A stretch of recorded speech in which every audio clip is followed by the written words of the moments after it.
Well, Reverend Omondi, welcome.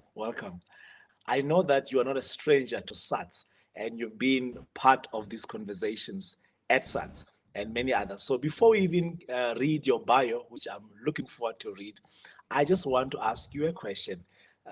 Given that there are some people here at SATS who have joined us, is there anything in your heart that you just like to tell them even before you talk to them about the subject matter on the table today? So instead of me introducing the speaker, I'm asking the speaker to almost give an intro of some sort, of something that he just likes to say to the body of Christ that is here at SATS. Over to you, Rev. About myself? You could do that also. You could even tell us something that we don't know. Or did you want to say something about SATS? Right now, you got yourself into trouble. You're going to say two things, something about SATS and something about yourself. Okay. My name is Francis Omondi, Kenyan, and I'm now in the golden age. I'm almost exiting because the life expectancy in our place is about 48, so I'm past that. I've been a minister for the last 35 years, and I've associated with SAT as a place where I've wanted to explore and test to sharpen my theological knowledge, and use this to bring out what I'd learned and bring this to the world, if that is helpful. So I found that flexible and allowing me space to kind of exercise this kind of ability and gift that I had. Thank you. Wonderful. I think you did that introduction better than I could have done. But just to make sure that we go around the formalities, Reverend Francis Omondi, as many are curious about what does canon mean, he explained to me kindly that it means that it's an honor bestowed upon him because he's a publishing priest at the Anglican Church. So I could quickly read your bio just so that we're all on the same page with everybody. That he's a priest at the Anglican Church of Kenya, an international director of the African Mission Agency, and he's married to Dr. Annie Omondi and have 3 adult sons. In his MTech or MTH research thesis, he wrote a significant contribution of nationals to work missions. And I think we'll hear a little bit more about that, given that he did that in his MTH. Then he's following the same similar pattern with his PhD, where he is exploring the contribution of the pioneer nationals in shaping the mission philosophy that established the Anglican Church in Nyaza. And he can tell us a little more about where Nyaza is, whether Nyaza is close to Nazarene or Nyaza is close to, I don't know, some other end country. But going on, he's interested in how nations collectively experience missions and how they can improve and practice within the rapidly changing context. This should rope in the current contextual physiological changes.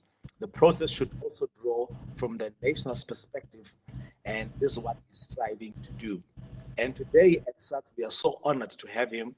Rev, we've heard your voice, and I'm so excited that your mic is working and your video is clear. Let's get to it. Missions, it's where we are today. I think the question is your experience in your understanding. You can share your heart on this one. You can share your philosophical understandings if that's what it will take. But how can we participate in missions? I think that's my first question. All right. See, the question you ask tend to have some 3 components. One, who are the we? who are the we who should, and what we mean by participation, and what is this mission? When we think of the we as Africans, it's something different. Do we think of the we as the church, or do we think of the we as denominations? That will tend to determine how we participate in this. And when we look at participation, is it that we are participating in the traditional role we've done as, so to say, technicians, or will we participate as the real engine that drive mission? Or finally, what then is this mission? And how do we define what mission is? Every time this question came to me, I wanted to revert back to the idea of Acts 1:8, where the Lord says, "You will be my witnesses." And in inviting us to be witnesses, he eliminated the barriers that were, it helps us define that everyone who gets to know Christ automatically becomes a witness of what he has seen, what he has heard, and what he now knows, and what experience he has had. So this becomes the message that a person leaves the home with to go outside, wherever this news has not reached. The challenge is we've seen missions in the eyes of those who brought the gospel to us. And in our way, mission has only been a Western thing, something that people from Europe or America did to us. So the idea of coming, the idea of them being missionaries, the idea of them coming, saying certain words, become, even if it's not congruent to behavior, becomes what missions is. And from my church tradition, everyone now knows mission is baptizing children, confirming, and doing church, which for them was mission because they left home to come to us. But for us who do it among ourselves, we really should not think of this as missions. So the question you ask raises three things. Do we still need to categorize this witness as missions? And if it is participation presupposes you lend a hand. You don't do your job. One working in his farm doesn't participate. He does his job. But when you are invited with neighbors, come and help me in my job, then you participate. So I would have refigured the question and not seen ourselves as participants in another person's work. One time going to Tanzania, when we were beginning our work in southern Tanzania, I posed a question to the church members, and I asked them, can we as Africans be missionaries? Because they were told I'm a missionary. And the whole church leaders, pastors, and the officials told me, no, we Africans can't be missionaries. I asked why. They said we do not have capacity to be missionaries.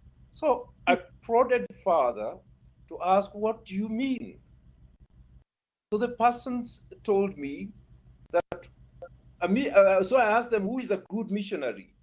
Then they said, one who has a car, who can take you to hospital, who doesn't ask you question and give you anything you ask them, and that kind of thing. So the caricature was that mission was that white person who left home with goods and things to come and deliver to us. And therefore they said, we as the church and Africans can never be missions. Where do we get cars? Where do we get hospitals? Where do we get schools? So when I asked them, can you then be missionaries? They say it's impossible. I had to take them through scriptures. And when I asked them to read the Bible, we asked, what is the Lord telling us here in Matthew 28? Go make disciples. And in Acts 1:8, you will be my witnesses. Right. What does these two texts say to us? It was clearer then to them and to me that our calling is actually to be witnesses and to share this message with those who have not heard it. And that to me was what mission is. And much more what he says in Acts, Jerusalem, Judea, Samaria, and to the ends of the earth, it talks of a progressional movement. You move from where you've had it to go to where this message has not been heard, that we could share the message. So how one packages that then is determined by the context that one goes to. Wow. So Rev, that you is cannot say we. If we say we, then we who have believed. Who's we? If we say participation is a little wrong, we do what we are called to be. Right. Right. And to be missions is actually also alien. But let's talk about being witnesses in places other than home. And I will not dare ask you that question as yet. Just now, I get my question changed again. So let me attempt another question this time and say, thank you. I think what you've just put for us is quite, there's so much thought into that because it shows participation speaks of it belongs to somebody else. It's not mine. I'm not part of it. And so I'm simply lending a hand. And maybe the understanding of that would have been that we are participating in God's mission. And I guess in that context, participation is not so wrong. But I think in the context of Africa, you've put it so well and embraced that. But then the question is, following that, given that we don't have 4x4s that can go to hospitals, we don't have the hospitals to build. The question is, can we as Africans, can we do pioneering missions? You get the question because to a degree, our understanding of missions, as you nicely articulated, is that of a pioneering nation going to Africa that has not heard the gospel. Can we, as Africans, now we've moved from just participating, can we now be going out and pioneer in the West, for example? You see, the question you're asking is loaded. Right. Because recently you've heard people talk of Missio Deo. And in that description, they've always said everything is missions. Right. So in the process, the concept of going to others have been obliterated. That anything one does as a Christian is missions. Whereas missions, again, is a very specialized wing. This idea of witnessing to a people who never heard, who never experienced the gospel, should really concern us. We rest in our laurels thinking that mission work had been accomplished. And that was the challenge we had some years back, early when the century turned, 2000. Louis Bush and others told us, let's do 82,000, we've reached the whole world. And people came back thinking that the world has been reached. But I wanted to propose that there is urgent need for pioneering, going to places where the gospel had never been mentioned, or people have not had clear message of the gospel shared among them or seen the gospel in action. I'm looking at a very conservative statistics sources from the West that said put the Muslim population in Africa at the turn of the century, 1900, to be 34 million out of the 107 million population of Africa at that time. That means Muslims were 32% of the people in Africa. Right. By mid-1980s, the population of Muslims had jumped to 189 million, making close to 41.2 million. But this was not the same with Christianity. At the turn of the century, Christianity was 1.9 million. That was barely 10 million, 10% of Africans were Christian at 1900. Right. But mid-1980s, the population of Christians had jumped up to 44% of the population of Africa. Right. The pioneer work of the missionaries had been successful and convinced many Africans who are mainly traditionalists to leave and join Christianity. We then, from there, thought that mission work had been done. The remaining work was to establish the church, and people hoped that the church will naturally reach out to the rest of the country, or of the continent. What then happened was the church became a silo. We started more splitting and working within and called that mission, and never thought of spreading out. We never touched the Islamic area. 40% of Africa had never been touched. We've never had significant outreach towards these people. And it's like oil and water mixed together. The effort that we've done, less than 10% of both our resources and our personnel is geared towards these 40% of the population.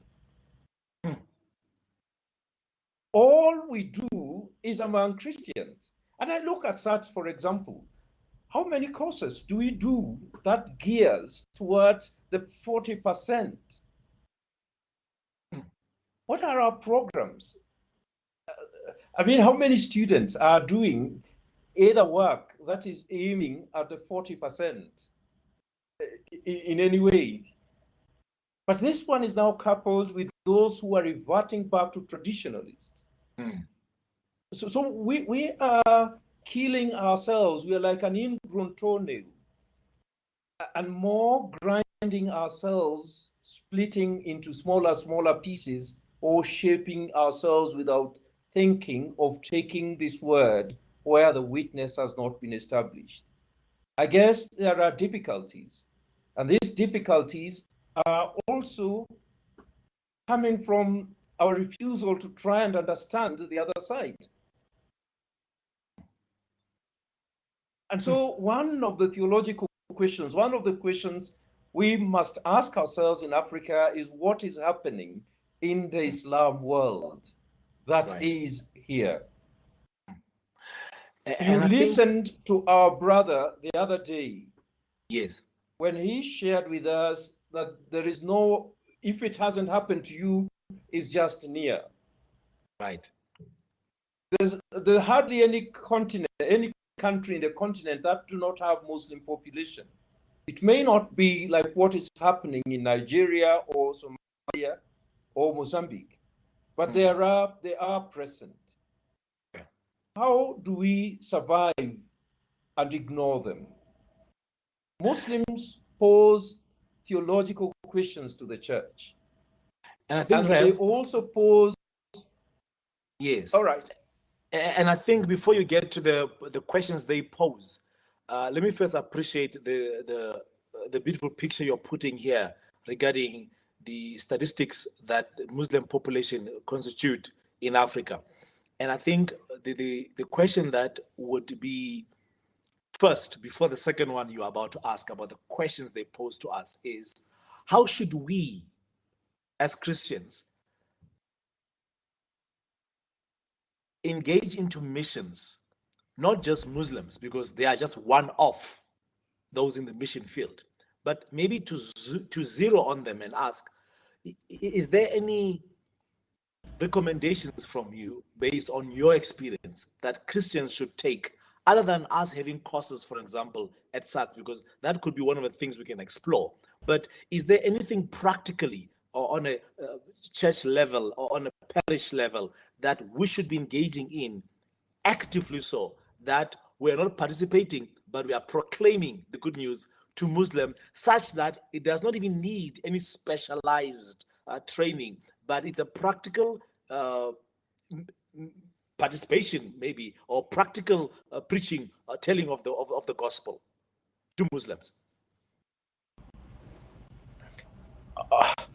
I don't know whether I have answers to your question. I'm almost asking my own question. What I mean is there are barriers that have been erected between us and the Muslim people. Sure. And I wanted to think it's cultural barrier, but I've found out that in some cultures we are the same people, but we have two divides. Some are Muslims, some are Christians, yet they do not again talk to each other. But it's much more the theological barrier that erects among us and the fear factor, because we listen to Islam from outside, and actually Muslims are neighbors we've refused to meet. You're speaking about Islam from outside. Please help us unpack that. What do you mean by that? Because I will confess, I'm here in South Africa, and the only rhetoric that is louder of Islam is the one that my neighbors in Mozambique are experiencing. You know. And all right, and the question is, I had two scenarios. When we hear Islam from CNN, we hear about Islam from BBC and all other sources. Right. For many years, I listened to Islam from Christian sources and Christian writers who wrote about Islam. And that gave me such a resistance. And I took up a prearranged, I started fear. I had both fear and resistance to a people I had not met. It only took my residence among them that these became open, that I realized there were people like us, and they were seekers of God in the manner that I too wanted to seek God. And it's in this process that I began to experience a revival also in my faith as I interacted and met them. Missions calls us to cross barriers, to go outside our norm. In the manner that Jesus said, as my Father sent me, so I sent you. In understanding that we are going away from home, being sent of God, we then experience God in a new way in a mission context. It's now going out there with this kind of openness that we begin to experience newness that we wouldn't. The challenge we have is a political one. We've had more the political Islam, the terrorism Islam, and refuse to meet the ordinary Muslims to share the message with them. I would pray that missions help us to do that. And secondly, the tools with which we've used to learn are borrowed tools. We've not devised our own methods of trying to understand our neighbor, to see the Ubuntu, the humanness in the other person, and begin working with them in their areas of need and come together to certain conclusion that can make us move forward. Thank you. How would that look like, though? If we start seeing Muslims as our neighbors, if we start seeing them from, as you suggest, just like we are. Reverend Omondi, are you missing? Oh. Dave, did we just lose our guest? Looks like he is coming back. Let me just give him speaking rights. Okay.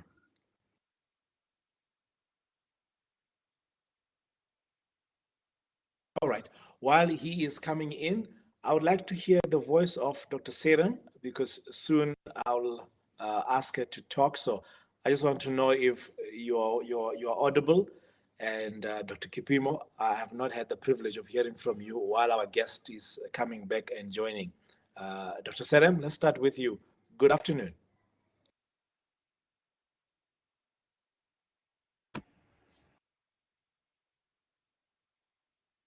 Dr. Serem, are you there?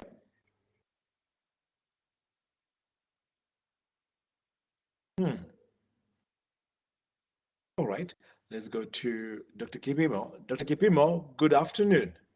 Afternoon, sir. How are you? There you are. At least I'm not talking to myself. I'm happy to be talking to somebody. Yeah, we are here. We are following. Yeah, great stuff. I am happy that you are here. In a short while our guest is getting ready, I need you all to be ready for the second part of this conversation. And I'm sure you are all listening with interest. And so I'm looking forward to your questions, if there are any. Okay, that's good. Thank you. Great stuff. Great stuff. All right. And then let's try Dr. Serem one more time. Dr. Serem, are you hearing us?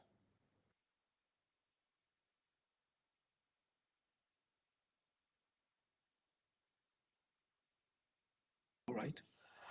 Right. Dr. Mudisa, I'm going to start with you with the reflection of the Africa Focus this year. We've had many conversations, and some of them we are repeating them, as you may have heard, with our guest, Reverend Omondi.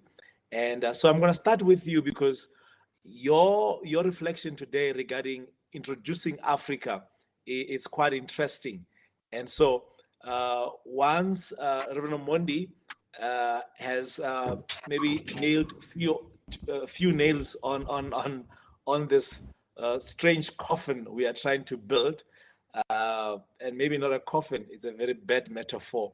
This one is a ship sailing through it's a ship sailing through troubled waters, more like it. So Dr.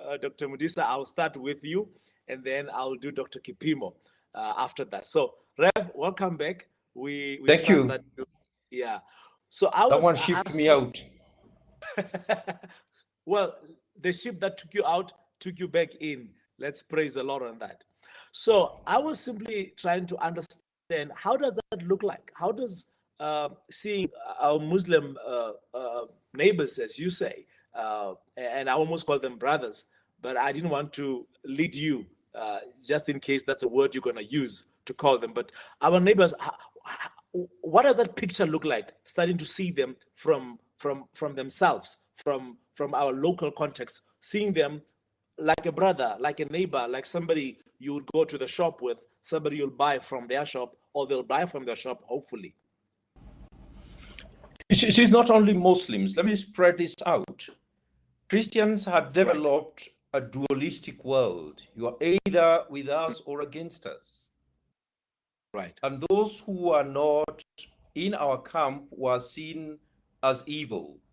And the more evil the people were, the more justified was our mission towards them. Okay.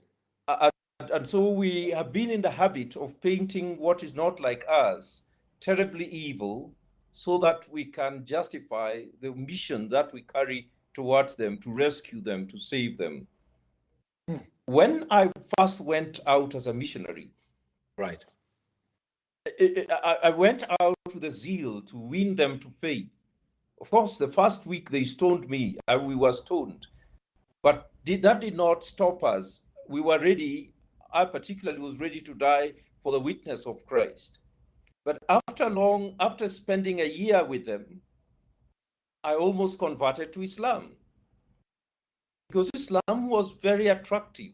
It was logical. You could see the religion. You could see the sincerity of faith that people had. I had to go ask God permission to quit and turn there. But God remained silent, didn't answer me. And I then subjected myself to studying Islam in order to convert. I sat under sheikhs, and they started teaching me. And the more I saw that and read the gospel on the other side, the clearer the light of the gospel was. and I saw the deen that Quran and Islamic religion had, and that shaped my view of teaching. I've been teaching Islamic studies at universities since 1999. But that has shaped how I approach Islam. It's never been violent, and they too are in huge turmoil among themselves, not knowing what to make of their faith. It's through this that I've done more towards steering many away and to steering them to read the gospel. The power that the gospel had in grabbing me, I have trusted it to attract my Muslim friends and neighbors by reading it together, and I being just an expositor, both in my life as well as in the text of scriptures, to allow them to see what this meant and to allow them to come to faith in Christ. This has been successful in certain places. Okay. It has led to death, but also it has also been repulsed. But it's a method that I have found helpful to use. When we say the word become flesh and dwells among them, we must be willing to be dirty, to really take flesh and dwell among people God sends us to reach. Okay, this is getting interesting, and I wonder if our audience are hearing this and what's their responses. This is interesting, and it makes me want to ask another question, which maybe it's one of those flowers that I pick on the road as we travel, to say, without trying to dwell too much on the understanding of Islam that we heard from CNN and BBC and from other Christians, how safe, how faithful, maybe safe is not the right statement to mention, but how productive, and I'm talking productive to say, what are the chances of them converting? As I cringed when you say you almost converted to Islam, and that sounded like it was more good for them that you are in their space and you listen to them. What are the likelihood? How could that be successful? Is there a rate? Is there a picture? Because I would be worried of sending missionaries, so to speak, into Islam. The next thing they convert into Islam, and not the other way around when I'm sending them there, because somehow it looks like what is there, as you put it, it's religious, it's attractive, it's modest in your perspective. How do you balance those such that the goal of preaching the gospel can be achieved without, I don't know, the imminent danger to that backfiring? So what you're afraid of is already happening. Christians are becoming Muslims. Okay. And I don't categorize Christians to be preachers and that kind of the other. People are finding reasons to believe that. But I'm not worried about that. If people had the true gospel, one day this will return them back to him, to find the Lord. Because within the Quran, you will always find pointers that point you back to this. I refuse to take the goal of conversion as my main goal of missions. Okay. I've taken my goal to missions to Islam as a witness. That what the Quran has pointed to them, those who receive the message before you, listen and read from them. I want them to hear the lips of Jesus, Isa bin Maryam, so they call him. I want them, the Lord, to be a witness among them.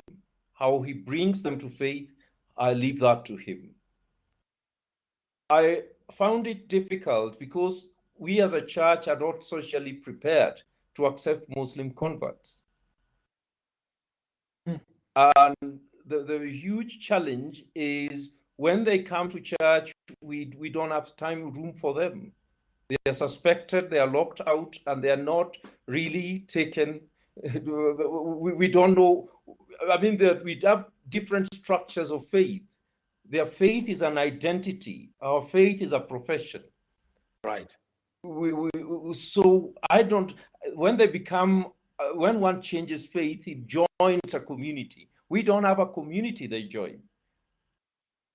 And so they are left hanging, and after a while they go back. So where we've done in the mission context where we work, we've tried so hard to create Christian community within the Islamic community so as to attract them in. One of our bigger challenges has been these people have been Muslims for 1,000 years. Some of us had been Christians for only 100 years. So we do not compare in the length and tradition that they do have. So we can't expect within 5 years to have won people to faith unless God was doing it. So we maintained a long-range view. Having worked for 30 years, I still feel I'm only laying foundation for someone else to come and make the harvest and to count the converts. I understand my task at this point, maybe until God takes me home, would be to lay this foundation.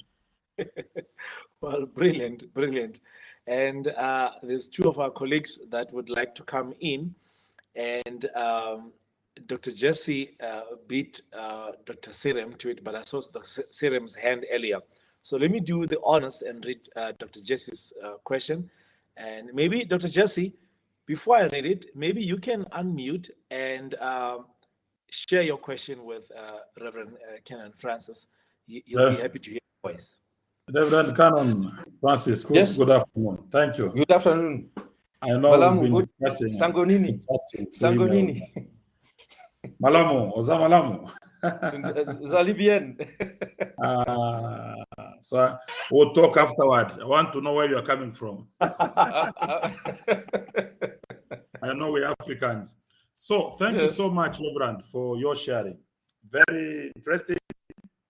I'm a missiologist, and what you are sharing touches my heart deeply. And yeah, there are so many things that we can discuss about Islam.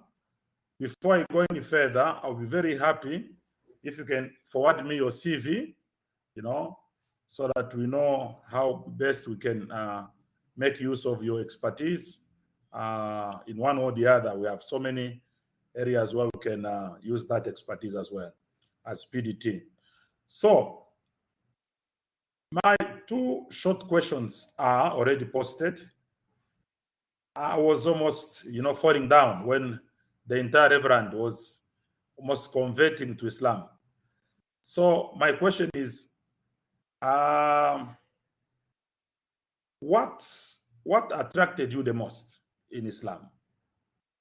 And how can we use what you found in Islam so as to become more effective in our mission practice as Christians? That's my first question. The second question would be around community. You have emphasized the community concept. What do you call, or how is community understood in the Islamic context?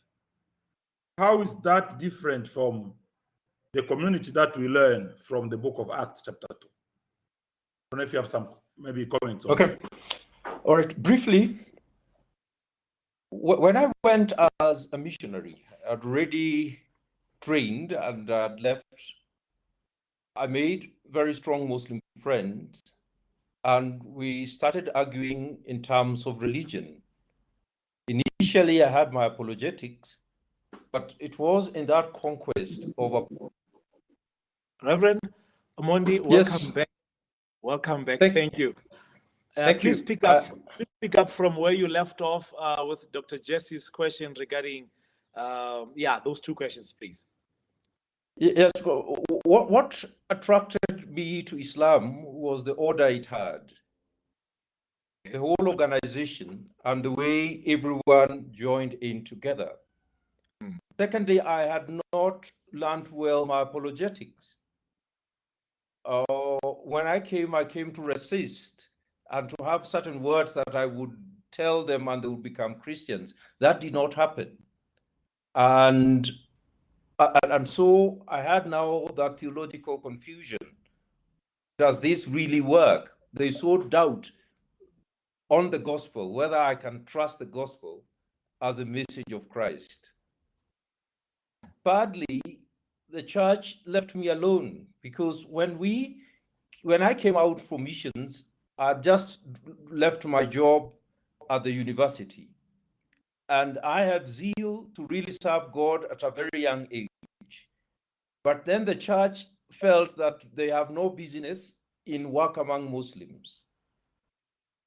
And the missions that were working in Kenya, which were mainly Western missions, I asked that I should join them, but they said, no way, they do not send Africans. And so I was left without any mission agency that should guide and should help and should give me those short answers. So it's in this that led me then to now galvanize and form the organization that I now lead, that is from the churches, but doesn't belong to one, and not even belong to Western missions. So I came to realize that without that structure, I was not able to deal with Islam in its vastness. And when I now saw the greatness and the vastness of Islam, the Ummah, it was overwhelming. So I asked myself, am I the one who is lost? But I now sought answers within Islam. But the more I sought the answers, the strength I found here. Jesse, the concept of community is not what we think. Christianity is never our identity, for example. We still identify ourselves with our tribes, with our ethnic backgrounds and social backgrounds or races. We've never come together to make Christianity our true identity. But that is mainly people who came from the Greek Roman Christianity. The Christianity that is Syria, the Christianity that the Copts still see religion as identity. You are born into it. The Druze in Lebanon, they see religion as their identity. That defines how they live, defines their social ethics, defines also who they relate to. This we have not achieved, and I fault the concept of the missionary Christianity that we receive as the greater reason for having created this among us, because we received a religion that we profess, that we go to, rather than one that defines who we are. Wow. All right. I will let Dr. Kipibo come back later, but for now, Dr. Serem, would you please unmute and ask your question, ma'am? Thank you very much. To the Canon, that's a new title and I love it. To the Canon for sharing your whole worth of experiences with us. Yeah, in talking of, when we talk about Islam, it is very, very true. I can resonate with the fact that you can easily be converted because living among Muslims, I realized that minus religious conversations, you can really be very nice people. I can sleep in their home, they can sleep in my home. And once there is no conversation about religion, we are very good. But I agree also with you that perhaps the church, we don't prepare ourselves to really reach out to Muslims. Because I realize that whenever they want to pick a conversation, they have specific things that they would bring up. They are trained.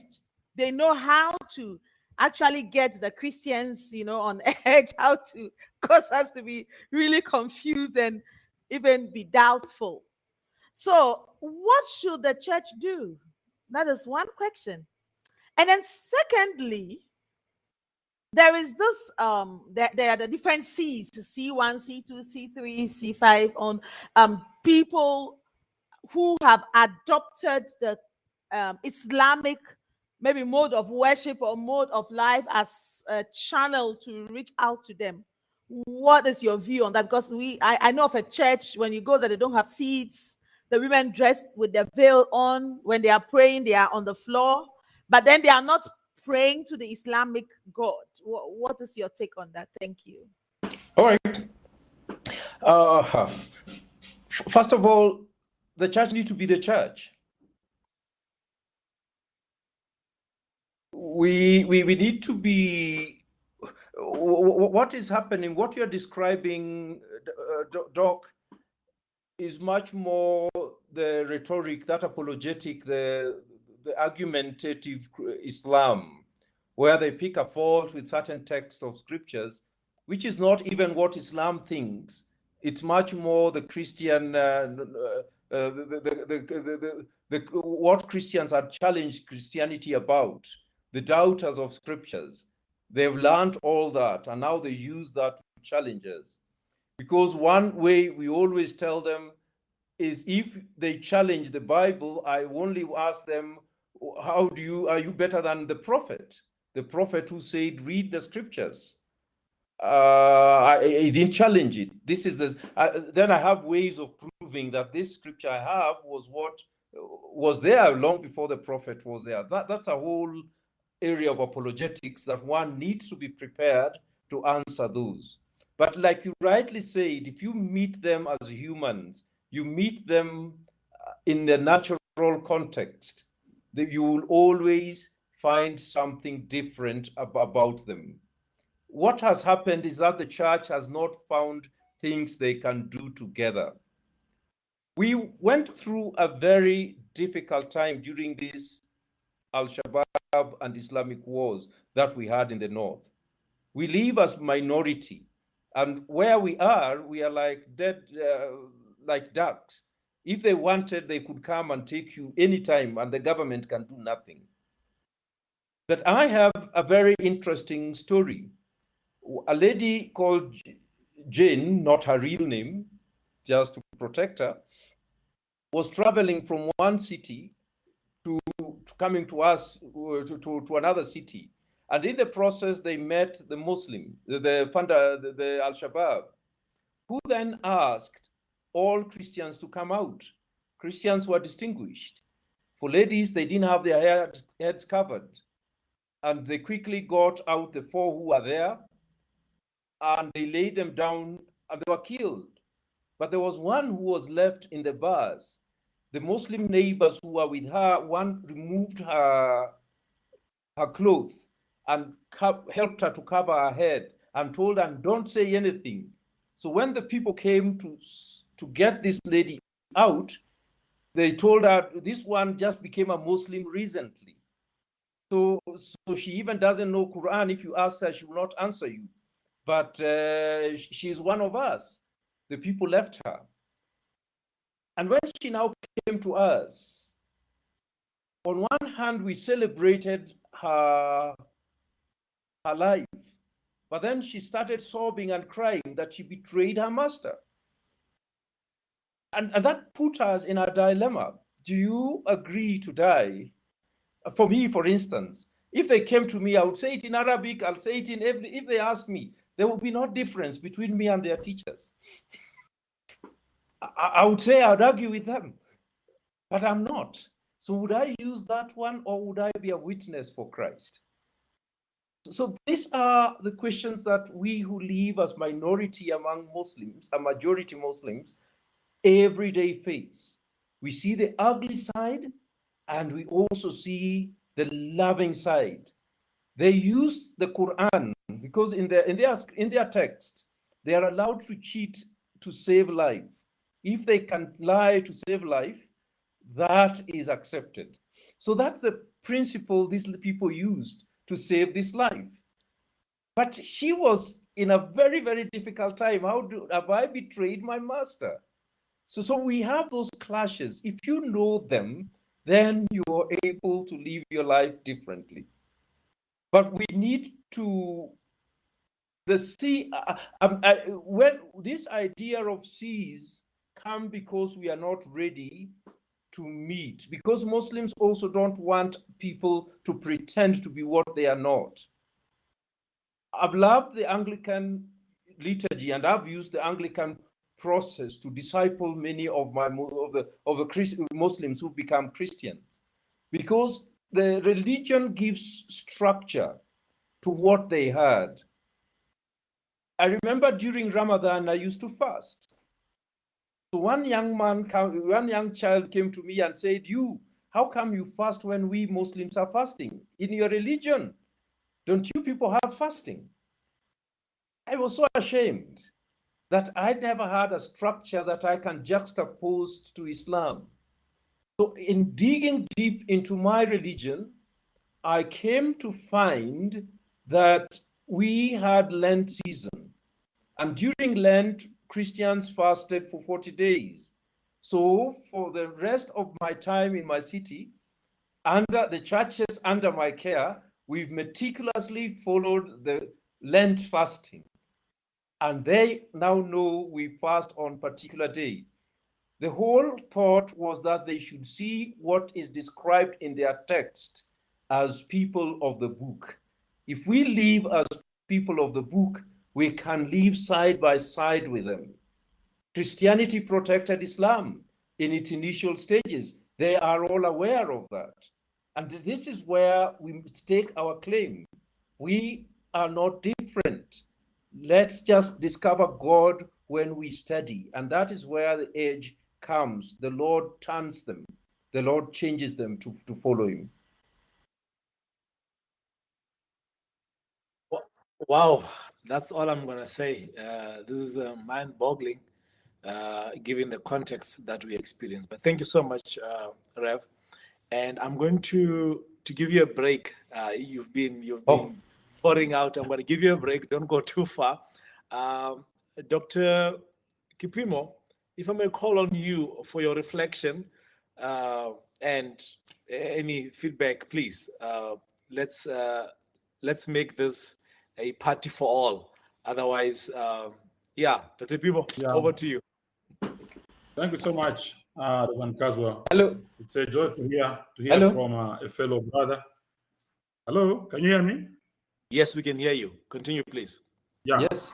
I was saying that it's a joy to hear from a fellow brother and also a scholar and, a minister, but who is also giving his own perspective on Islam. And I think he can be a very good partner of discussion. And we'll see, as I said earlier on, maybe how we can use some of his expertise in our team. So I want to just give a reflection from the Meet Your African Bishop session that we had this year. Of course, one of the goals for the Africa Focus stream in the symposium is to serve as the bridge between theory and practice, right? Between the text and the context, between theological reflection and ministry praxis. So the Meet the African Bishop stream helped us a lot to hear voices from the field and also learn from them. Sometimes when you are doing theology and you are in a seminary, the trend is that of, looking at books and scholars and interacting with them. But the Meet Your African Bishop stream helped us to, reposition ourselves vis-a-vis what is happening on the ground. There were some emphasis that came from the bishops, things like the theology of work. Right. In a context where people are inclined toward the prosperity gospel, where they think that you can just claim it, pray over it, and then it will be yours. But the African bishop stream helped us to understand that we need, as theologians, to teach the theology of work, to develop even courses on theology of work and wealth creation. Not just praying, not just claiming. People need to understand those kind of concepts. There was also another important emphasis from the bishops that had to do with, preparing ourselves to respond to extremism among prophetic kind of ministries or prophetic kind of voices. There are quite a lot of churches that are majoring in the prophetic ministries, but we seem not to have, relevant theologies that can respond to them, not by refuting them, but by, accommodating them and then showing them how they can serve in that area, but remaining biblical, in their approach. And there were also many other things that touched, especially the discipleship approach. Like what our Reverend was sharing. Discipleship has remained a big challenge on the continent. The way we teach people in church, we are more Western. We stand on the pulpit, we shout. At the end of the day, we say, we are done. Let's go back home. But when you do that for years, you cannot expect true discipleship to take place. So there are so many things that the bishops shared with us that challenged us a lot. And also the matter of, fighting poverty. What is the church doing practically to fight poverty? And the idea of the banking sector entering into the church community, where churches are now developing their own banking institutions. That drew a lot of attention, because when we take our money, our tithes, our offerings into these other banks, and then tomorrow, you don't know what these banks will help you with as a church. But if the church can also develop their own banks, that will empower the church even more to do missions. Yeah, just a short reflection from Meet your African Bishop stream. Thank you so much. Wow. Thank you. I hope the Canon is ready, because after Dr. Serem, he's going to have to give some reflection in context of what we spoke about. So, Dr. Serem, let's move from Congo to Ghana, and let's get your reflection. I believe yours will be Meet Your African Scholar. So take us from the mission field to the other side of the mission field. and interestingly, the African scholar we encountered is also a missiologist. Isn't that amazing? Yeah. So just to reiterate what Dr. Kevin said recently about contextualization, that SART is deliberately making this an agenda because we have a lot of our students who are from Africa or in Africa. Hence, we want whatever we do to be relevant also to the continent. So this has become necessary. And of course, we get to learn about the continent, but we get to also we also have to get to know the people who have been involved in different things that we do. And one of the areas, of course, today we have the Canon Francis Omondo with us, who is also sharing a whole wide wealth of experiences. But what stood out for me was I think it's so fresh in my mind. And I listened, I think when I was interviewing, I was just enjoying, but later on I listened and I realized that, wow, I think Dr. Wanjiru Gitawo had a whole, it was amazing. It was amazing, the things she had to share.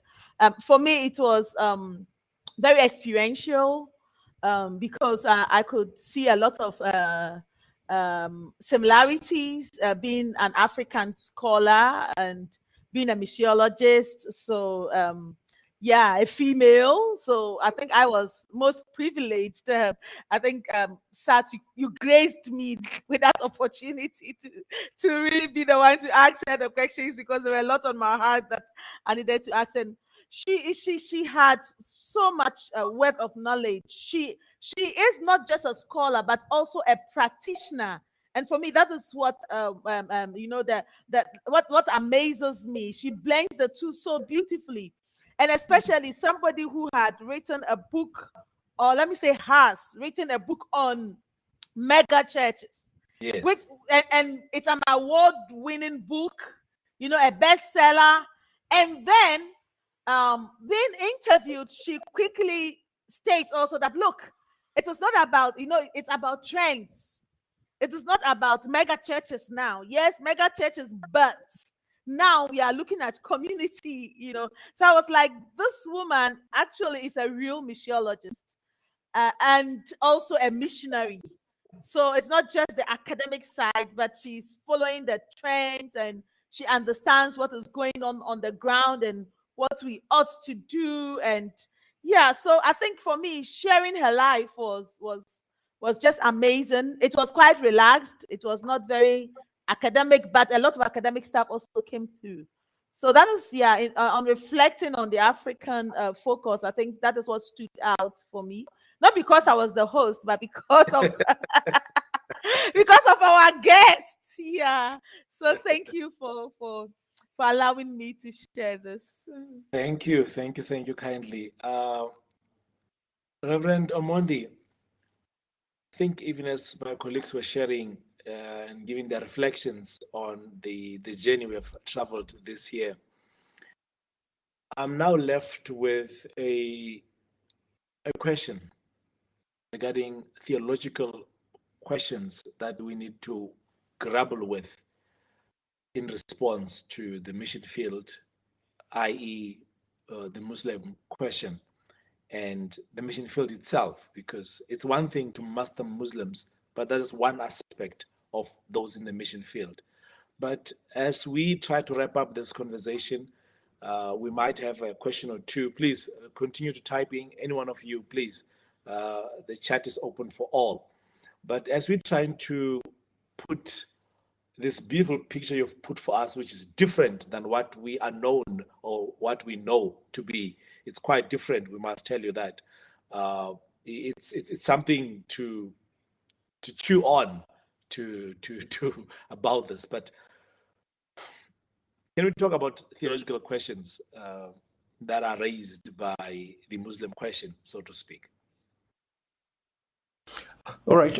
What I must say is that Muslims pose enough theological questions to us, and the first one is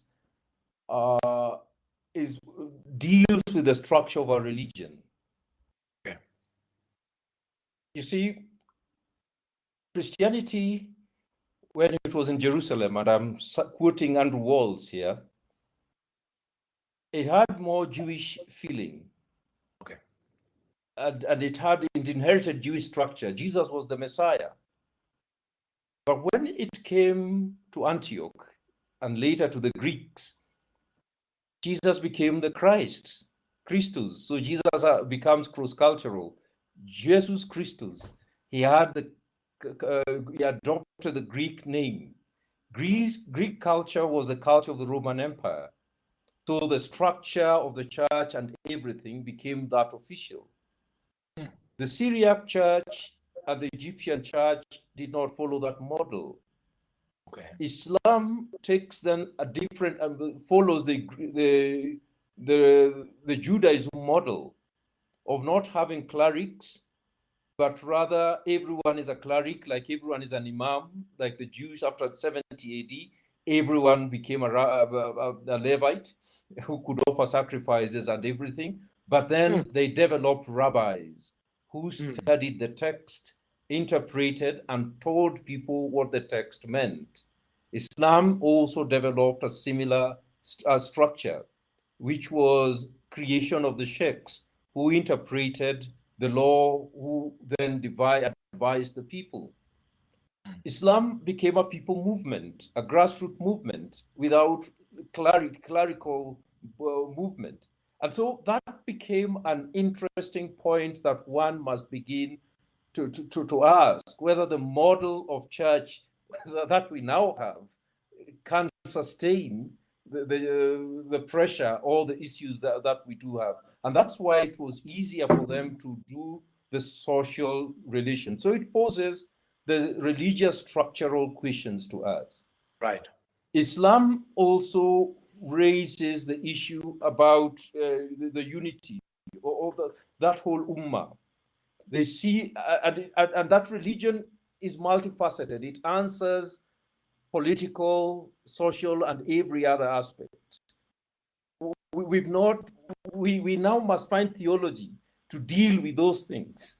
Whereas if we took religion at the center of our identity, we would naturally gravitate towards those issues.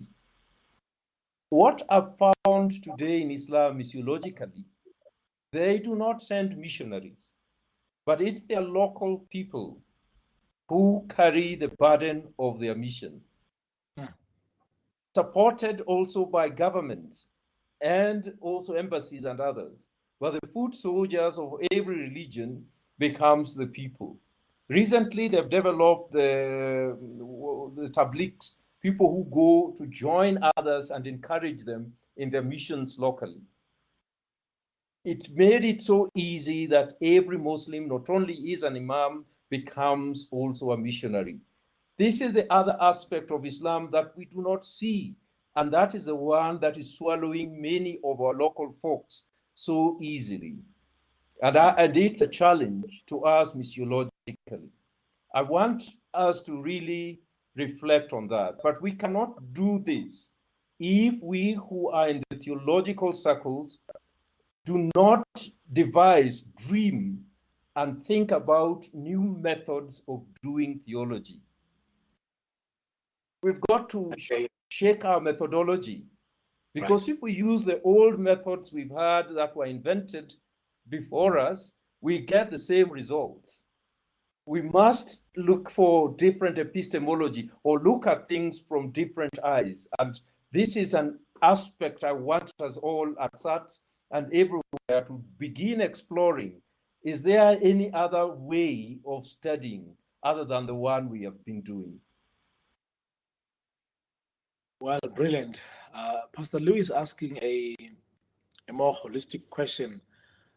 He appreciates the focus on Muslim as we have done this afternoon, because we could not tap into your wealth of knowledge because you are a practitioner and an expert in that field.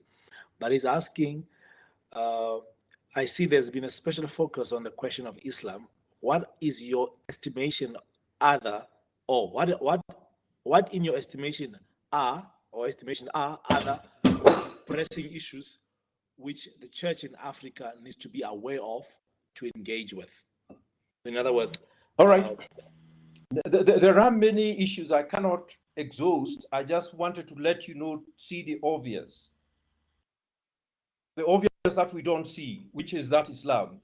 Now, leaving that alone, as I've come back to look at the church, being an Anglican priest, we are hemorrhaging.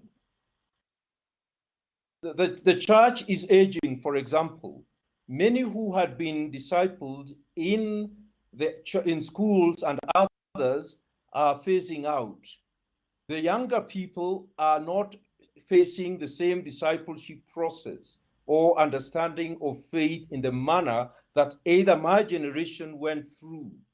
So we are coming into a season in the next 5 or so years where we will have people who do not know our biblical narratives. We are ready. We are people who are more ready for motivational speech than actual biblical narrative. We do not interpret scriptures to our context and allow our people to engage with challenges that face us. And I'm just challenging, as long as our faith is, as long as when we deal in the society, we deal in our ethnic or in our national frame and pick up Christianity in church, we will continue to face a challenge in the church in this manner. We have issues about discipleship, and it's reflected even in leadership of the church. My people are fishermen, and we always say the fish rots from the head. Where the spiritual formation or theological formation of leaders of the church is weak, we then would invariably have people who are swayed.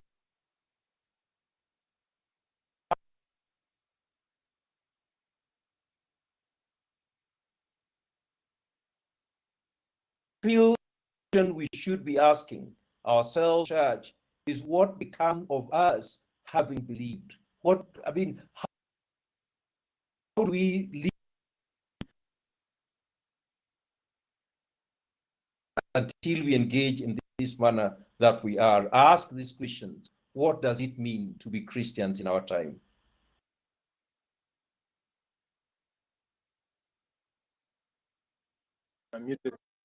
You have given us enough to chew for the rest of the holidays, and I don't know how much chewing can we do till we get to action, but I want to thank you and appreciate your time. But before you go, we still have a few more minutes, and while others are typing, and maybe some reflections. How about I pick up one last rose on the road? Am I a Christian first, or am I an African who is a Christian? I'm sure you're familiar with that conundrum that Africans face. And these are some of the questions coming from the African church. Do I claim and state myself as first Christian who is African, or am I an African who is Christian? Therefore, an Englishman will be an Englishman then who is a Christian or a Westerner.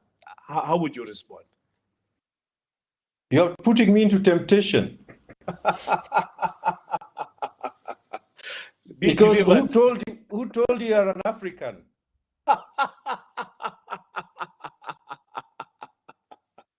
Well, see, the problem is that these things are loaded. Right. And it depends really on how one sees. I would rather ask the question is, how do I read scriptures? Does my experience and my exposure, my upbringing reflect on this? Because even when you say African, even if you say South African, you love South Africans of different shades. Sure. As a Zulu, you would look at these things totally different from the others. But when I look at Revelation, where he says people from every ethnic, every place would come and bring their trophies to God, God is interested in us being who we are. And in my opinion, it's much more the experience that we bring with us into faith. The journeys that is made us, how far we have walked, the dust that we gather. Some is red, some bring red, some bring black dust, and some bring gold, you see. but by being Christian must inform my being African. And sometimes, since Christianity doesn't have culture, I can only borrow it, the culture that I'm used, that is mine. And I don't really want us to ask that kind of question, because people ask it to box us and to really relegate us to some corners, which I don't want to go. Thou shalt not be boxed. Well, Reverend, thank you so much. Thank you very much too. I think blessings. Yes, from our Sad's family to your family, which is you are our family. Thank you for your time this afternoon. Thank you for wisdom you shared. Let me thank all my colleagues who have joined us this afternoon. Thank you for taking this time. I hope it was beneficial as it was for me to host it, to hear from the African Church. So God bless you and God be with you. Dr. Kipimo, please talk to our father and thank him on our behalf.